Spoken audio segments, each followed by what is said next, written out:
ஜெபம் செய்வோம். அன்பும் இரக்கமுள்ள பரலோக பிதாவே, மனமகிழ்ச்சியான காலை வேளைக்காக நன்றியோடு ஸ்தோத்திரிக்கிறோம். காலைதோறும் உம்முடைய கிருபை புதிதாக இருக்கிறதுக்காக ஸ்தோத்திரம்.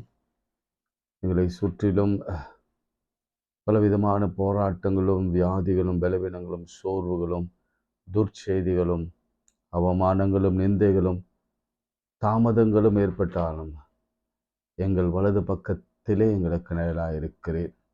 பகலில் வெயிலாகிலும் நிலவாகிலும் எங்களை சேதப்படுத்துவதில்லை என்ற உறுதியோடு நாங்கள் உங்களிடத்தில் இந்த காலை வேளையில் வந்திருக்கிறோம் சுவாமி. ஆண்டவரே, இந்த காலை பொழுது எங்களுக்கு மிகுந்த ஆச்சரியமான, அற்புதமான, அதிசயமான உம்முடைய வாக்குத்தத்தங்களை சுதந்திரித்துக் கொள்கிற நாளாக அமைய நீர் உதவி செய்ய வேண்டும் என்று நோக்கி நாங்கள் ஜெபிக்கிறோம். ஆண்டவரே, நீர் கொடுக்க போகிற நல்ல ஆசிகளை பெற்றுக்கொள்கிற நாளாக, நன்மைகளை பெற்றுக்கொள்கிற நாளாக அமைய கர்த்தர் உதவி செய்வீராக. கடந்த இரவிலே நீர் கொடுத்த ஓய்வுக்காக நன்றி. பகலிலே பாராட்டின பாதுகாப்புக்காக நன்றி. உண்ண உணவும் உடுக்க உடையும் தங்கு இருப்பிடம் தந்து நடத்துகிற தயவுக்காய் ஸ்தோத்திரம். பண தேவைகளை சந்தித்து வியாபாரங்களை விருத்தியாக்கி வேலை தளத்திலே அமைதியும் சந்தோஷம் உண்டாக்கி பாதுகாத்து நடத்தி வருகிற தயவுக்காய் ஸ்தோத்திரம். பிரயாணங்களிலே நம்முடைய கரம் இருக்கிறதற்காக நன்றி செலுத்துகிறோம். வெளிநாட்டில் இருக்கிற பிள்ளைகளுடைய வாழ்க்கையிலே கர்த்தருடைய பிரசனம் இருப்பதற்காக ஸ்தோத்திரம். அதை தாழ்த்துகிறோம், உம்மை மாத்திரம் உயர்த்துகிறோம். இயேசுவின் நாமத்தில் ஜெபிக்கிறோம் நல்ல பிதாவே, ஆமென். ஆண்டவர் படைத்த வெற்றியின் நாள் இது. மகிழ்வோம், அக்களிப்போம், அல்லேலூயா பாடுவோம் என்ற பாடலை பாடுவோம். ஆண்டவர் படைத்த வெற்றியின் நாள் இது, என்று மகிழ்வோம், அக்களிப்போம், அல்லேலூயா பாடுவோம். இன்று மகிழ்வோம், அக்களிப்போம், அல்லேலூயா பாடுவோம். அல்லேலூயா தோல்வி இல்லை, அல்லேலூயா வெற்றி உண்டு. அல்லேலூயா தோல்வி இல்லை, அல்லேலூயா வெற்றி உண்டு. எனக்கு உதவிடும் எனது ஆண்டவர் என் பக்கம் இருக்கிறார். எனக்கு உதவிடும் எனது ஆண்டவர் என் பக்கம் இருக்கிறார். உலக மனிதர்கள் எனக்கு எதிராக என்ன செய்ய முடியும்?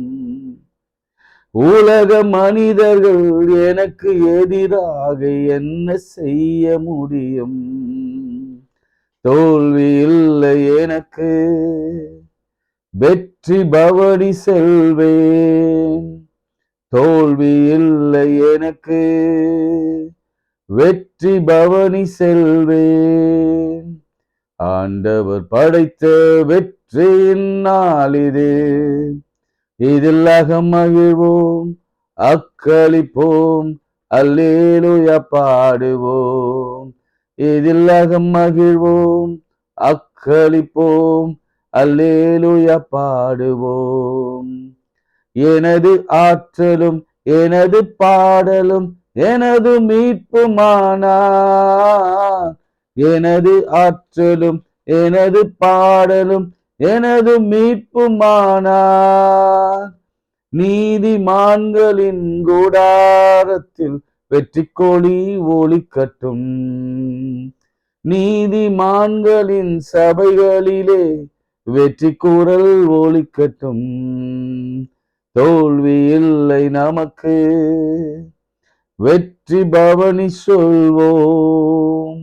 தோல்வி இல்லை நமக்கு, வெற்றி பவனி செல்வோம். ஆண்டவர் படைத்த வெற்றியின் நாள் இது, இதில் மகிழ்வோம், அக்களிப்போம், அல்லேலூயா பாடுவோம்.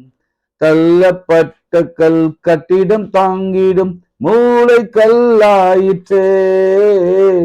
தள்ளப்பட்ட கல் கட்டிடம் தாங்கிடும் மூளை கல்லாயிற்றே. கர்த்தர் செயல் இது, அதிசயம் இது, கைத்தட்டி பாடுங்களே. கர்த்தர் செயல் இது, அதிசயம் இது, கைத்தட்டி பாடுங்களே. தோல்வி இல்லை நமக்கு, வெற்றி பவனி செல்வோம்.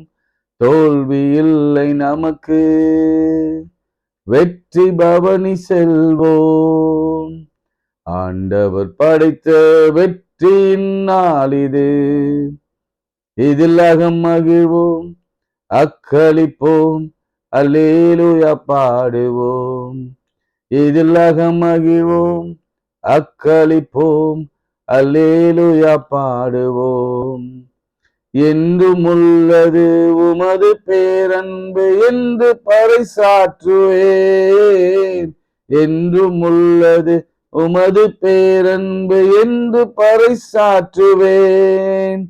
துன்ப வேளையில் நோக்கி கூப்பிட்டேன், துணையாக வந்தீரையா. துன்ப வேளையில் நோக்கி கூப்பிட்டேன், துணையாக வந்தீரையா. தோல்வி இல்லை எனக்கு, வெற்றி பவனி செல்வேன். தோல்வி இல்லை எனக்கு, வெற்றி பவனி செல்வேன். ஆண்டவர் படைத்த வெற்றியின் நாள் இது, இதில் அகம் மகிழ்வோம், அக்களிப்போம், அல்லேலூயா பாடுவோம்.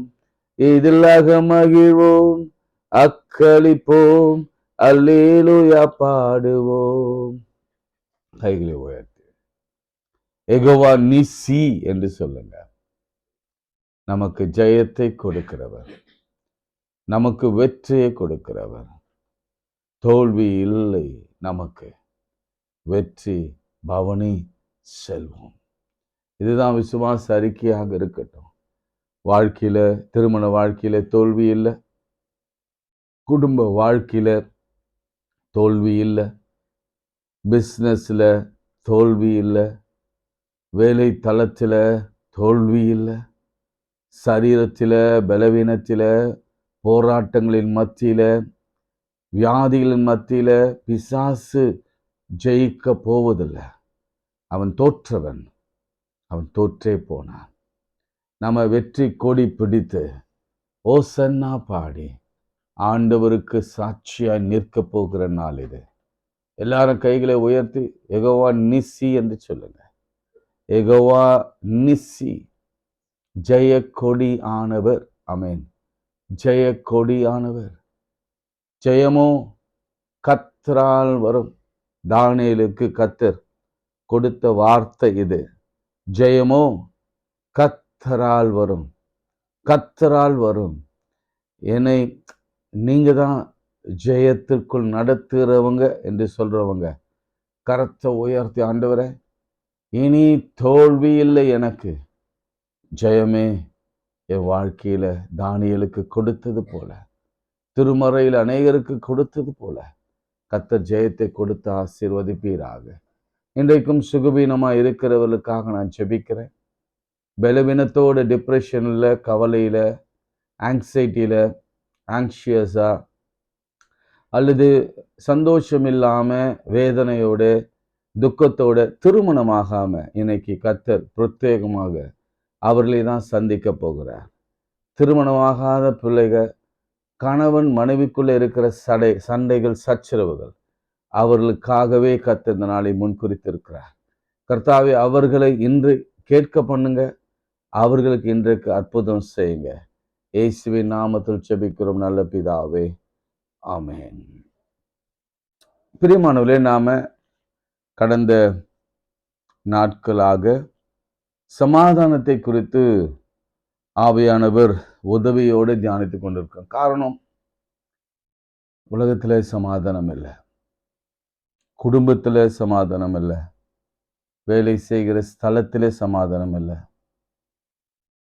அதற்கு காரணங்கள் நிறைய. அதாவது பணம் ஒரு காரணம், அன்பில் ஒரு விரிசல் அது ஒரு காரணம், பள்ளிக்கு போகிற கல்லூரிக்கு போகிற பிள்ளைகள் வாழ்க்கையில சமாதானம் இல்லை, அதற்கு பல காரணங்கள், ரிலேஷன்ஷிப்ஸ் பிரச்சனைகள் என்று பலவிதமான காரணங்கள் உண்டு. வேலையில் இல்லாமல் சமாதானம் இல்லாத பிள்ளைகளும், அல்லது பாதி இடத்துல வேலை போய் நிராதரவாக நிற்கிறவர்கள் உண்டு, திக்கற்றவர்களாய் நிற்கிறவர்கள் உண்டு. இவர்களுக்கு மத்தியில இன்றைக்கு ஆண்டவர் விசேஷமாக திருமணமாக போகிற பிள்ளைகளுக்கும் திருமணமானவர்களுக்கும் யங் கப்பலுக்கும் அல்லது திருமணமாகி நிறைய நாட்கள் ஆண்டுகளாகி ஒருவேளை திருமண வாழ்வில கசப்பு ஏற்பட்டு பிரிந்திருக்கிறவர்களுக்கும் டிவோர்ஸ்க்காக அப்ளை பண்ணிட்டு வெயிட் பண்ணுகிறவர்களுக்கும் இன்றைக்கு கர்த்தர் ஒரு சத்தியத்தை வெளிப்படுத்த போகிறார். இது ஒரு முக்கியமான சத்தியம். இது நான் எதிர்பார்த்திராத ஒரு தலைப்பு. ஏனென்றால் அனுதினமும் ஜெபிக்கும் பொழுது ஆண்டவர் என்ன பேச சித்தமாயிருக்கிறீர் என்று ஆண்டவர் பாதத்தில் அமர்ந்திருக்கும் பொழுது சில குறிப்புகள், சில டாபிக் தான் ரொம்ப ஆண்டவர் வெளிப்படையாக பேசுவார். காரணம், அநேகர் பிரிந்திருக்கிறார்கள், அநேகர் அன்பு இல்லாமல் இருக்கிறார்கள், அநேகர் திருமணமாகாமல் இருக்கிறார்கள் என்பதை ஆண்டவர் நினைவுபடுத்தி இந்த வார்த்தையை நமக்கு கொடுத்திருக்கிறார். சரி, உங்களுக்கு சில கேள்விகள். What is marriage? இது கவுன்சிலிங்ல முதல் வார்த்தை இதுதான். திருமணம் என்றால் என்ன? ரெண்டாவது, டெஃபினிஷன் ஆஃப் கவுன்சிலிங், வெட்டிங், திருமணம்.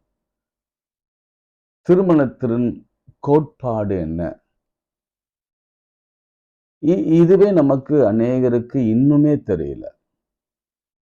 சரி, உங்க திருமண நாளிலே உங்களுக்கு ஆற்றின அருளுரை என்ன அப்படின்னு கேட்டா, என்னையா எத்தனையோ வருஷத்துக்கு முன்னாடி, அல்லது உங்களுக்கு திருமணத்துக்கு முன்பு கவுன்சிலிங் கொடுத்தாங்களா? இல்லை, அந்த மாதிரி வழக்கம் நம்முடைய சபைகளில் இல்லை என்று சொல்லுகிறவர்கள் உண்டு. அப்ப திருமணத்தை குறித்து ஆண்டவருடைய வார்த்தை, கட்டளை, கவனன்ட், உடன்படிக்கை என்ன என்பது அறியாததுனாலதான் குறிப்பா இந்திய தேசத்துல நிறைய விவாகரத்துகள், இன்னும் சொல்ல போனா உலகளாவிய எல்லா இடங்களிலும் நிறைய விவாகரத்துகள். காரணம், பேசிக்ஸ்ல மேரேஜ் குறித்ததான அடிப்படை அறிவு நமக்கு இல்லை. அறிவுன்றதுனால அறிவில்லாமல் கல்வி இல்லை, அடிப்படை புரிதல் நமக்கு இல்லை. ஒரு முக்கியமான டாபிக். அதனால நான் அதை ஆழமா உங்களோடு கூட சிந்திக்க நான் அழைக்கப்பட்டிருக்கிறேன். சரி, இன்னைக்கு இதனால என்ன கிடைக்க போகுது அப்படின்னா, ஜெபத்தோட ஃபர்ஸ்ட் வாக்குத்தத்தம் என்னன்னா, உங்களுக்கு நீங்க எதிர்பார்த்திருக்கிற, உங்க பிள்ளைகளுக்கு எதிர்பார்த்திருக்கிற நல்ல வரன், நல்ல மாப்பிள்ளை, புரிதல் உள்ள மாப்பிள்ளை, நல்ல புரிதல் உள்ள மகள் உங்கள் வாழ்க்கையில, உங்கள் குடும்ப வாழ்க்கையில கர்த்தர் கொடுப்பார். அதுக்காக தான் இதை எடுக்கிறார். அதே போல ரெண்டாவது, ஹஸ்பண்ட் அண்ட் ஒய்ஃப்குள்ள சில பிரிவினைகள் இருக்கும். அது டிவோர்ஸ் வரைக்கும் போயிருக்கும்.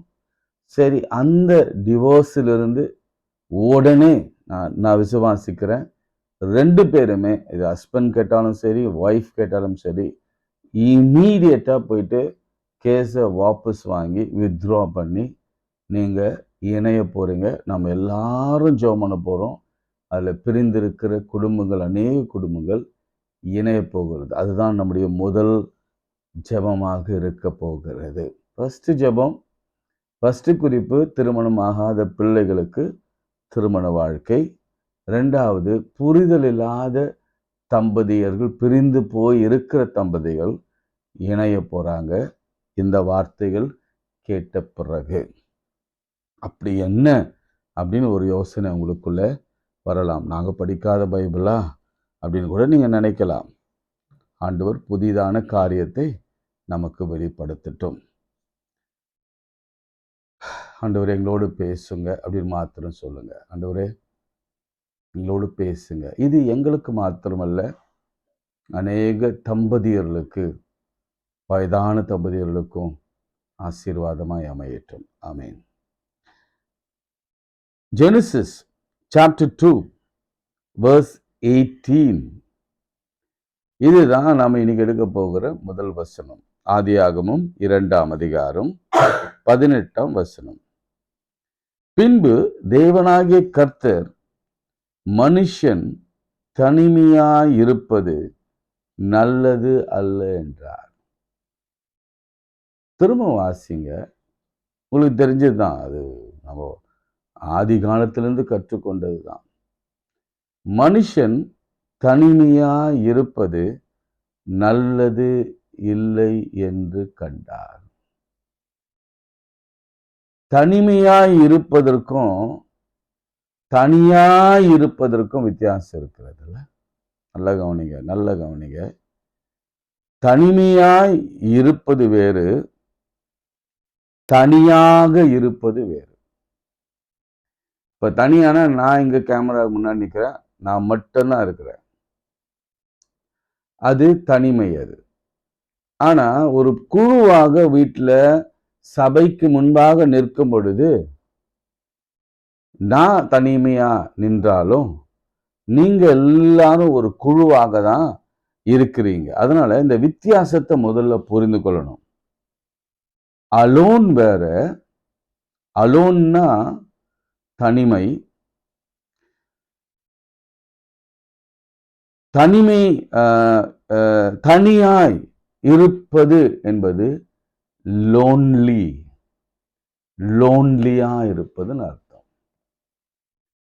சோ ஆண்டவர் இங்க சொல்லும் பொழுது இந்த வார்த்தையை மாத்திரம் நீங்க அர்த்தத்தை விளங்கிட்டீங்கன்னா, ஆண்டவர் ஆதாமுக்கு ஏவாளை அல்லது கணவனுக்கு நல்ல மனைவி, நல்ல மனைவிக்கு நல்ல கணவனை ஏற்படுத்தினதின் நோக்கத்தை நீங்க புரிந்து கொள்ள முடியும். ஏன்னா இந்த வார்த்தையில தான் சூட்சுமமே இருக்கு, இம்பார்ட்டன்ஸ் இருக்கு.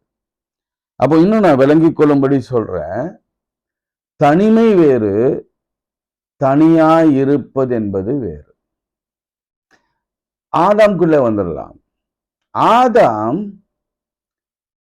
தனியா இல்லை, அவனோடு கூட மிருகங்கள் இருந்தது, ஆடு மாடுகள் இருந்தது, சிங்கம் இருந்தது, எல்லாம் இருந்தது. ஆனாலும் அவன் தனிமையாயிருந்தான் என்பது அதனோட அர்த்தம் என்னன்னா, பிசிக்கலி அவன் தனியாக இருந்தான், ஆனா ஸ்பிரிச்சுவலி அவன் தனிமையில் இருந்தான். இப்போ உங்களுக்கு கொஞ்சம் கொஞ்சம் விளங்கி இருக்கும் நான் நினைக்கிறேன். அதாவது எல்லாம் இருந்தோம், எல்லாமே இருந்தோம். வாழ்வில எப்படின்னா, ஒரு குடும்பத்துல எல்லாம் இருப்பாங்க. ஹஸ்பண்ட், ஒய்ஃபு, மாமனார், மாமியார், பிள்ளைகள் எல்லாம் இருப்பாங்க. ஆனாலும் கணவனுக்கோ மனைவிக்கோ அல்லது விசேஷமாய் மனைவிக்கோ உதவி செய்ய யாரும் இல்லை. அதுதான் தனிமை. புரிந்து கொள்ள நல்ல கணவனும் இல்லை, பிள்ளைகளும் இல்லை, மாமியாரும் இல்லை. அதுதான் தனிமை. அதே போல ஆதரவாய் யாரும் இல்லை. யாரும் எல்லாரும் இருக்கிறாங்க, ஆனா ஒருவர் கூட ஆதரவாக இல்லை. இந்த நினைவு தான், இந்த உணர்வு தான் இங்க கர்த்தர் வெளிப்படுத்துகிற தனிமை என்பது. எல்லாம் இருந்தும் வாழ்க்கையில ஏதோ ஒரு வெற்றிடம். என்ன வெற்றிடம்? ஐயோ நான் தனிமையா இருக்கிறேன், எனக்குன்னு சப்போர்ட் பண்ண ஒருவரும் இல்லையே. ஒரு பள்ளியில எடுத்துக்கொள்ளுங்க, ஒரு வேலை தளத்தை எடுத்துக்கொள்ளுங்க, எல்லாம் இருப்பாங்க. 40, 50, 60, 100, 200 டீச்சர்ஸ் இருப்பாங்க. ஆனா பிரச்சனைன்னு வரும் பொழுது அந்த எச்சம் மாத்திரம்தான் தனியா இருப்பாங்க. இதுதான் தனிமைன்னு அர்த்தம். தனியா நின்று எல்லாத்தையும் ஃபேஸ் பண்ணுன்றதுதான். என்னடா எவ்வளவு பேர் இருந்தோம், நமக்கு ஒருவர் கூட ஆதரவா வந்து நிற்கலையே, ஒருவர் கூட நம்மை புரிந்து கொள்ளலையே, நம்மை உதவி செய்ய ஒருவரும் வரலையே என்ற ஒரு நிலைமை தான். இப்போ இந்த கோணத்துல நீங்க பார்த்தீங்கன்னா தான் இப்போ கர்த்தர் ஏன் அதை சொன்னார் என்பது புரியும். பின்ன தேவனாகிய கர்த்தர் மனுஷன் இந்த தனிமையான உணர்வோடு கூட அவன் இருப்பது அவனுக்கு நல்லதல்ல என்று கண்டார். இல்ல, ஏன்னா ஆதாம படைச்சிட்டு அவர் பார்த்தாரு மிருகங்களோட. ஏற்கனவே நான் பேசினதுதான். பேசுற பொழுது அவனுடைய உணர்வுகளை புரிந்து கொள்ளவும், அவனுடைய ஆசா பாசங்களை ஷேர் பண்ணவும், அவனுடைய வருத்தங்களை சஞ்சலங்களை மற்றவர்களுக்கு பகிர்ந்து கொள்ளவும், அவனுடைய சந்தோஷத்தை பகிர்ந்து கொள்ளவும் ஒருவரும் இல்லை. அதனாலதான் இங்க ஆண்டவர் சொல்றார், அவன் தனிமையா இருப்பது நல்லது அல்ல. அப்ப இதை நாம எப்படி குடும்பத்தோடு கூட நாம இன்ட்ராக்ட், இந்த ஒரு வார்த்தை தான் இன்னைக்கு உங்களோடு கூட பேசுது. ஆண்டவர் ஒரு ஹஸ்பண்ட் அண்ட் ஒய்ஃபை இணைக்கிறார்னா ஏதோ அவர் ரெண்டு பேரும் தனியா இருக்கிறாங்க என்பதற்காக அல்ல. அவங்களுடைய நிலைமை என்னன்னா தனிமையில் தனியா இருக்கிறாங்க என்பதல்ல, தனிமையில் இருக்கிறாங்க. அவங்க சுக துக்கங்களை பகிர்ந்து கொள்ள இல்லை.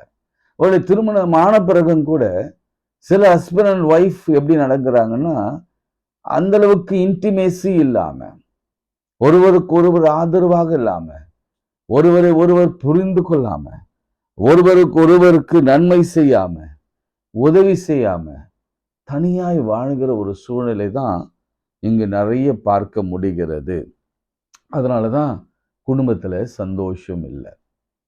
இப்ப என்ன பண்ணோம்னா, நாம என்ன செய்யணும்னா, நாம இப்படிப்பட்ட சூழ்நிலையில நாம் மற்றவரோடு கூட, அதாவது கணவன் மனைவியோடு கூட, மனைவி கணவனோடு கூட அவள் உணர்வுகளை புரிந்து கொண்ட, அதுதான் சொன்னேன், ஸ்பிரிச்சுவல் சொன்னேன். இந்த ஸ்பிரிச்சுவல்ல மைண்ட்ல காணப்படுகிற, இருதயத்துல காணப்படுகிற அந்த உணர்வுகளை புரிந்து கொண்டு ஆதரவாய் இருக்கதான் கணவன் மனைவி ஏற்படுத்தப்பட்டிருக்கிறாங்க என்பதை முதல்ல புரிந்து கொள்ள வேண்டும். செகண்ட், ஏற்ற துணையை அப்படின்னு ஆண்டவர் அங்க சொல்றார்.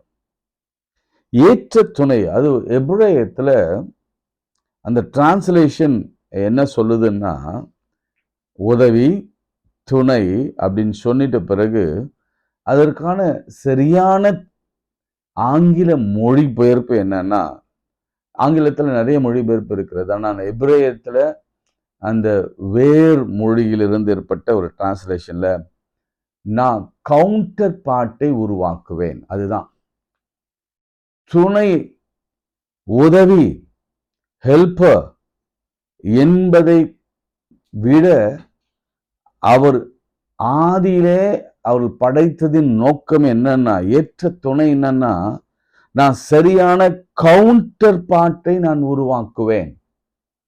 கவுண்டர் ஃபைல் கேள்விப்பட்டிருப்பீங்கல்ல, சலானோட, பேங்க் சலானோட இருக்கும்.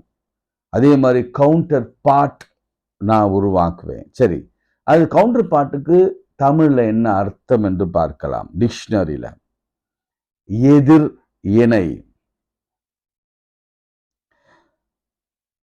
எதிரிணை, அதே போல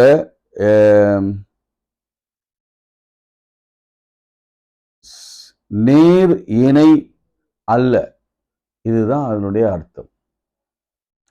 ஸ்ட்ரெயிட்டா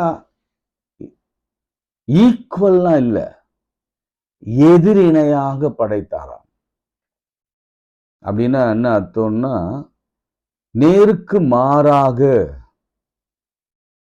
அப்படி படைத்தார் என்று நமக்கு அந்த கவுண்டர் பார்ட் நீங்க வீட்டுல போயிட்டு டிக்ஷனரியில, வீட்டுல இருக்கும்போது டிக்ஷனரியில நீங்க கவுண்டர் பார்ட்டுக்கு தமிழ்ல என்னென்ன அர்த்தம் இருக்கு நீங்க பார்க்கணும். இன்னும் விளங்கிக் கொள்கிற மாதிரி நான் சொல்றேன். ஏவால வெறும் ஆமாம் போடுறதுக்காக அவர் படைக்கல, ஆமா நீங்க சொல்றதெல்லாம் சரி என்பதுக்காக படைக்கல. கவுண்டராக படித்தார். சில நேரத்தில் சொல்ல இந்த கவுண்டர் கொடுக்குறாங்க பாருங்க, நல்ல கவுண்டர் கொடுக்குறாங்க அப்படின்னு சொல்லுவாங்கல்ல. அப்படி அர்த்தம் என்னன்னா, இப்போ ஆதாம் ஒரு கருத்தை வைக்கிறாருன்னா, ஏவாள் அதற்கு எதிர்மறை கருத்தை தான் பேசுவாள். இப்படிதான் ஏவாளை கர்த்தர் உருவாக்கினார். ஆதாம் என்ன முடிவெடுத்தாலும் அந்த முடிவுக்கு நேர் எதிர்மறையான முடிவு தான் ஏவாள் வைத்திருப்பார். இன்னும் சொல்ல போனா நீங்க இந்த டேர்ம்ஸ் நம்ம ஐடி டேர்ம்ஸ்ல நீங்க போனீங்கன்னா இந்த ஒரு வார்த்தை வரும் உங்களுக்கு. என்ன வார்த்தைன்னா ரிஸ்க் அனலிஸ்ட் அப்படின்னு ஒரு வார்த்தை. ஒரு ப்ராஜெக்ட் சப்மிட் பண்ணுவாங்க. அந்த ப்ராஜெக்ட்ல இருக்கிற ரிஸ்க் எல்லாம் இந்த அனலிஸ்ட் என்ன பண்ணுவாங்க, ஆய்வு பண்ணுவாங்க. ஆய்வு பண்ணி இது இப்படி பண்ணா சரியா, இல்லது இப்படி பண்ணா சரியா, எல்லாத்துக்கும் ஒரு கவுண்டர் கொடுப்பாங்க. ஒவ்வொரு ஏதோ ஒரு மேனுஃபேக்சரிங் வச்சுக்கோங்களேன், ஏதோ ஒரு முடிவு எடுக்கணும்னா ஒரு பெரிய கம்பெனியில கவுண்டர் ரிஸ்க் அனலிஸ்ட் இருப்பாங்க. இது தப்பு, இது தப்பு. இதுதான் ஏவாளின் வேலை. உண்மையாகவே எபிரேயத்துல ஆண்டவர் படைத்த நோக்கம் நாம் சரியா புரிந்து கொள்ளணும்னா, நீங்க கூட இந்த காலத்துல நீங்க பெண்கள் உடைய பிறப்பை எடுத்துக்கொண்டு பார்த்தா, நீங்க என்ன சொன்னாலும், ஆண்கள் என்ன சொன்னாலும், கணவன் என்ன சொன்னாலும் அதற்கு நேர் எதிர்மறையான ஒரு கருத்தை தான் வைப்பாங்க. அது இயற்கை. காரணம், அப்படிதான் அவங்க படைக்கப்பட்டிருக்கிறாங்க. அதனாலதான் இங்க சொல்றது, ஏற்ற துணைன்னா ஏற்ற கவுண்டர் பார்ட். அதனால நல்லதுதான் நடக்கும். ஏன்னா ஒரு காரியத்தை செய்வதற்கு முன்பே அதில் இருக்கிற பாசிட்டிவ் அண்ட் நெகட்டிவ்ஸ் எல்லாம் தெரியும். இப்போ கணவன் பாசிட்டிவான ஒரு விஷயத்தை சொல்லும் பொழுது அதில் இருக்கிற நெகட்டிவ் மனைவி சொல்லும் பொழுது அந்த இரண்டும் பாசிட்டிவ் நெகட்டிவ் சேர்ந்தா தான் எலக்ட்ரிசிட்டி வரும். பாசிட்டிவ் அண்ட் பாசிட்டிவ், ஓகே ஆமா நீங்க சொல்றதெல்லாம் சரி அப்படின்னு மனைவி சொன்னாலோ, அல்லது மனைவி சொல்றத எல்லாத்தையும் தலையாட்டின்னு கணவன் ஓகே சொன்னாலும், positive and positive is always என்ன ஆகுனா அது எரிந்து போகும், பயனில்லாத போகும், ஷாக் அடிக்கும். ஸோ குடும்பமே இப்படிதான் அமைக்கப்பட்டிருக்கிறது. ஃபர்ஸ்ட் சொன்னேன் நான், குடும்பம் அவர் ரொம்ப ஸ்பிரிச்சுவலா தான் கர்த்தர் பார்த்தார். ஆதாம் எதெல்லாம் தனிமையில அவன் நினைவில அவன் ஏங்கினானோ, இதெல்லாம் எனக்கு தனிமை, இதெல்லாம் வாழ்க்கை எனக்கு வெற்றிடும், இதெல்லாம் எனக்கு தேவை, இதெல்லாம் எனக்கு கிடைக்கலையே, இதெல்லாம் எனக்கு வேணுமே, இதெல்லாம் எனக்கு இலக்கு என்று அவன் மனதிலே எதிர்பார்த்தானோ, அதையே தான் ஆண்டவர் முதலாவது அந்த தனிமையை மாற்றும்படிதான் அவர் ஏவாளை உருவாக்க சித்தமானார். ரெண்டாவது கவுண்டர் பார்ட் மிக முக்கியம். அது என்னன்னா ஏற்ற துணை. அதுவும் ஏற்ற துணை, அது ஒரே ஸ்லிப்ல தான் இருக்கும்.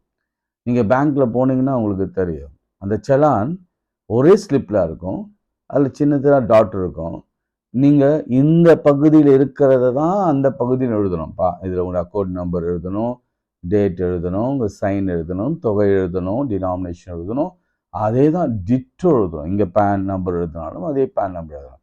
நீங்க ரெண்டுத்தையும் மாத்தி மாத்தி எழுதினா அந்த கவுண்டர் ஃபைலுக்கு மதிப்பில்லை. அதுதான் கவுண்டர் பார்ட்ன்னு நான் சொல்வேன். ஒருவேளை இந்த ரைட் சைடில் இருக்கிற அக்கௌண்ட் நம்பர் தப்பா போகி லெஃப்ட் சைடில் இருக்கிற அக்கௌண்ட் நம்பர் தப்பா போயினாலும் அங்க போய் நீங்க கொடுத்தீங்கன்னா உங்க பணம் சரியாக போய் சேராது, அல்லது நீங்க எடுக்க வேண்டிய பணம் உங்களால் எடுக்க முடியாது. ஆனால் அங்க ஒரு காரியம் நடக்கலாம். அங்க உட்கார்ந்திருக்கிற மேனேஜரோ அல்லது பேங்க் ஆஃபீஸரோ கேஷியரோ உங்களை பார்த்து இந்த காரியங்களை சரி செய்துட்டா நிச்சயம் உங்களால அங்கிருந்து பணத்தை எடுக்க முடியும், பணத்தை வைக்க முடியும்.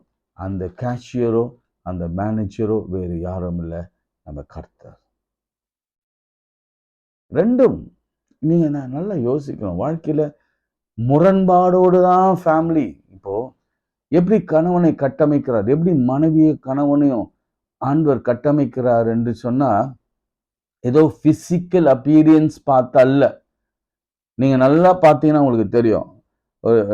கணவன் ரொம்ப எதிர்பார்ப்போட, சில நேரம் மனைவி பயங்கர எதிர்பார்ப்போடு கூட மனசுல கனவுகளோடு இருப்பாங்க. ஆனாலும் கர்த்தருக்கென்று ஒரு நோக்கம், இணையான துணை, அதாவது ஏற்ற துணை. எப்படி தெரியுமா? அது பிசிக்கலாலாம் இல்ல, அது ரொம்ப ஸ்பிரிச்சுவலா, இவருக்கு ஏற்ற அனுசரணையா, எல்லாவற்றிலும் புரிந்து கொண்டு ஆதரவா உண்மையா இருக்கிற ஒரு பெண்ணையோ ஒரு ஆணையோ தான் கர்த்தர் தேர்ந்தெடுப்பார்.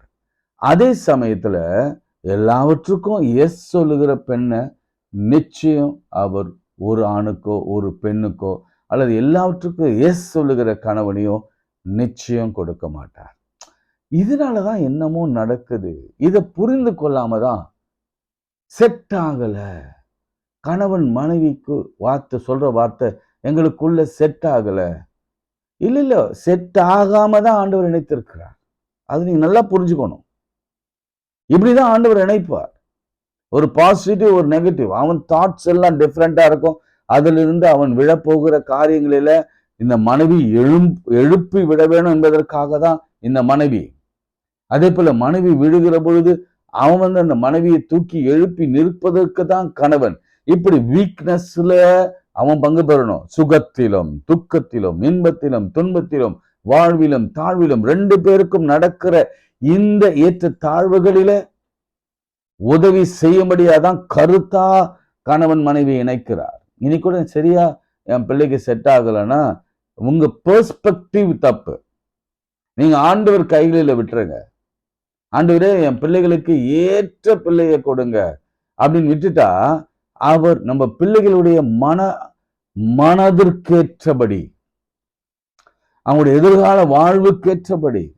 ஏன்னா உங்க பிள்ளைகளை மாத்திரம் பார்க்கல, என் பிள்ளைகளை மாத்திரம் பார்க்கல, அவர் சந்ததியா. இப்ப அதனாலதான் அடுத்த நாளைக்கு நான் என்ன பேச போறேன்னா, ஜெனரேஷன்ஸ் ஆஃப் ஸ்பிரிங். ஏன் திருமணம், ஏன் கணவன் மனைவி உறவு, எதற்கு என்பதை குறித்து நான் பார்க்க போறேன். இன்னைக்கு 2 காரியத்தை தான் முக்கியமா பார்க்க வேண்டிய விஷயம். இன்னைக்கு நிறைய குடும்பங்கள் டிவோர்ஸ்ல போய் நிற்பதற்கு காரணம் இந்த ஏற்ற துணைய புரிந்து கொள்ளாததுதான். நீங்க இதை புரிஞ்சுக்கோங்க.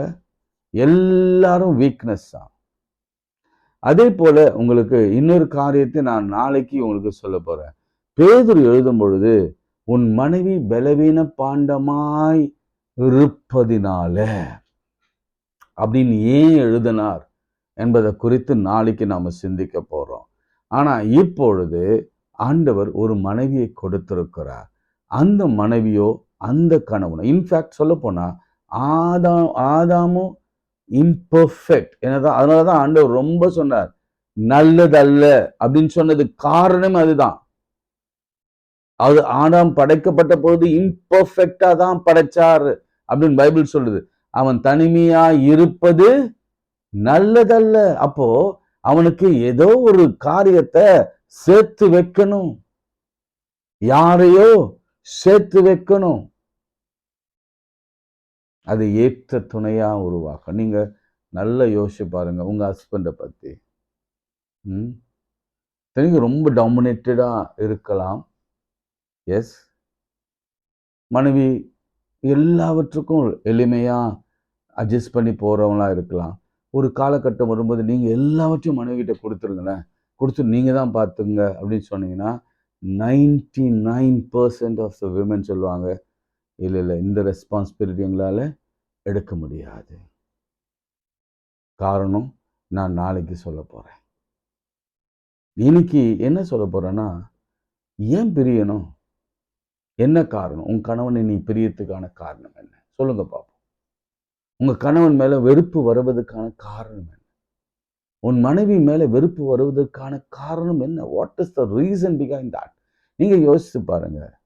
நீங்க 2 பேருமே உட்கார்ந்து யோசிக்கணும். அப்ப யோசிக்கும் பொழுது அவனுடைய ஆசைய அவனுடைய கனவுகளை, அவனுடைய விருப்பங்களை, அவனுடைய காரியங்களை நீ சரியா புரிந்து கொள்ளல. யார்? மனைவி.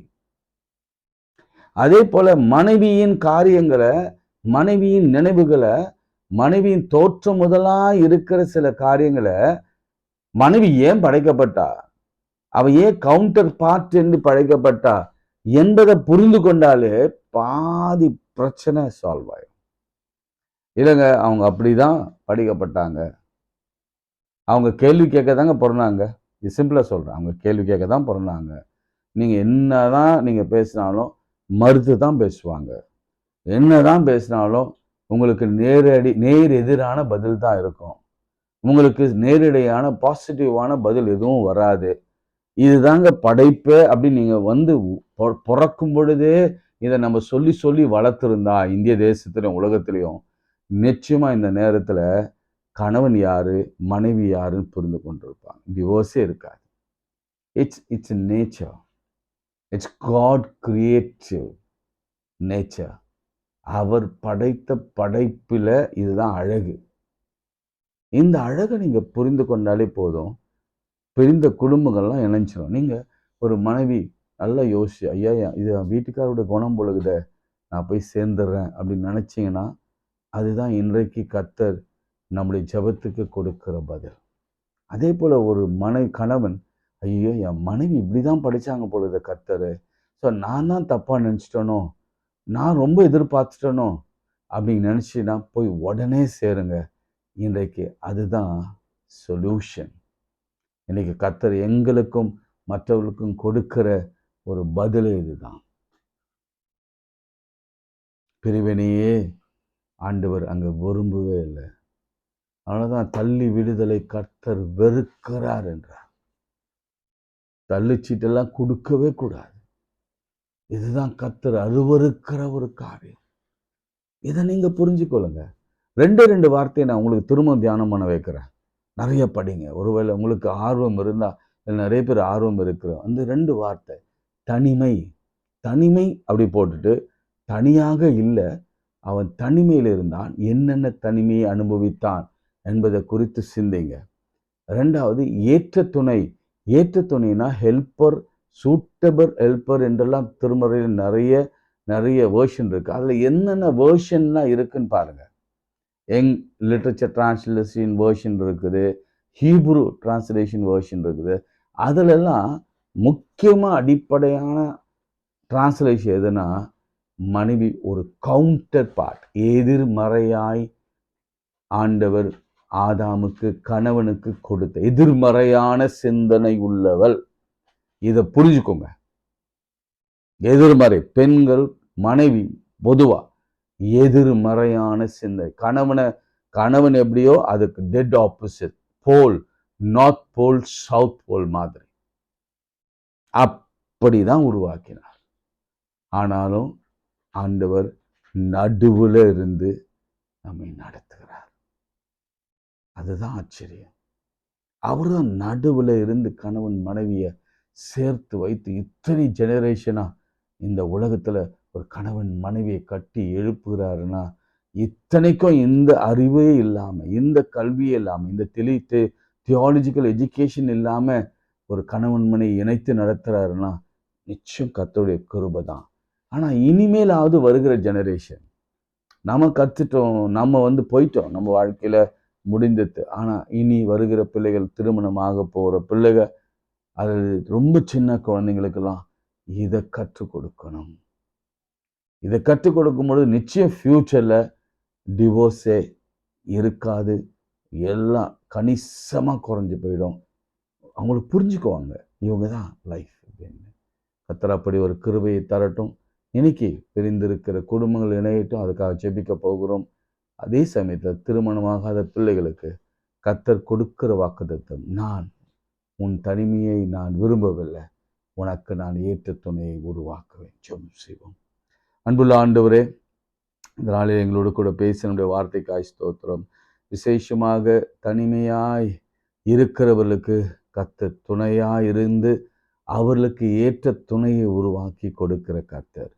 அவங்க ஃபிசிக்கலி, எமோஷ்னலி, அவங்க ரொம்ப வீக்காக ஃபீல் பண்ணியிருந்தாலும் கர்த்தர் அப்படி ஒரு பிளெஸ்ஸட் லைஃப்பை அவங்களுக்கு கொடுப்பீராக.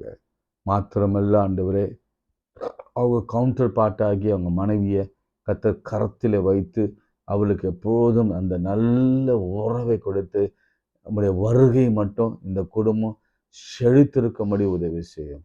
ஒருவர் டிசிஷன் எடுக்கிற பொழுதும் கூட நிறை குறை, இது தவறு சரி, இது செய்யலாம் செய்யக்கூடாது என்று சேர்ந்து முழங்கால் படிட்டு உட்கார்ந்து இறுதியிலே கர்த்தர் கொடுக்கிற அந்த காரியத்தோடு செய்கிற கிருபையை தாங்க. மாத்திரமல்ல, இன்று பலவீனத்தோடு இருக்கிறவங்க நிறைய பேர் உண்டு. சுகவீனத்தோட வியாதியோடு இருக்கிறவங்களும் உண்டு. குழந்தை இல்லாமல் இருக்கிறவங்களும் உண்டு. கடனில் இருக்கிறவங்களும் உண்டு. கர்த்தர் ஒவ்வொருவரையும் கவனித்து அவரை ஆசீர்வதிப்பீராக. இந்த நாள் அவளுக்கு மிகவும் ஆசீர்வாதமான ஆச்சரியமான நாளாக அமையட்டும். எங்கள் கடன்கள் விலகட்டும் ஆண்டவரே. நாங்கள் எதிர்பார்த்திருக்கிற நல்ல முடிவு வரட்டும். எங்களுக்கு விரோதமாய் போராடுகிற எல்லா அந்தகார வல்லமையின் கிரியைகள் நிர்மூலமாகட்டும். ஆண்டவரே, நீர் நினைச்சா தடுக்கிறது யார்? நீர் சொன்னா அங்க மறு பேச்சுக்கே இடமில்லை. நீங்க எங்களுக்காக ஒரு வார்த்தை சொல்லும், எங்களுக்காக காரியங்களை வாய்க்க பண்ணும். உம்மால கூடாத காரியம் ஒன்றும் இல்லை. நீர் சொல்லாகும், நீர் கட்டளையிட நிற்கும். இயேசுவின் நாமத்தில் ஜெபிக்கிறோம் நல்ல பிதாவே, ஆமென். நமது ஆண்டவராகிய இயேசு கிறிஸ்துவின் கிருபை, பிதாவாகிய தேவனுடைய அன்பு, பரிசுத்த ஐக்கியம் நம் அனைவரோடும் இன்றும் சதாக்கள் நிலைத்திருப்பதாக. ஆமென். God bless you.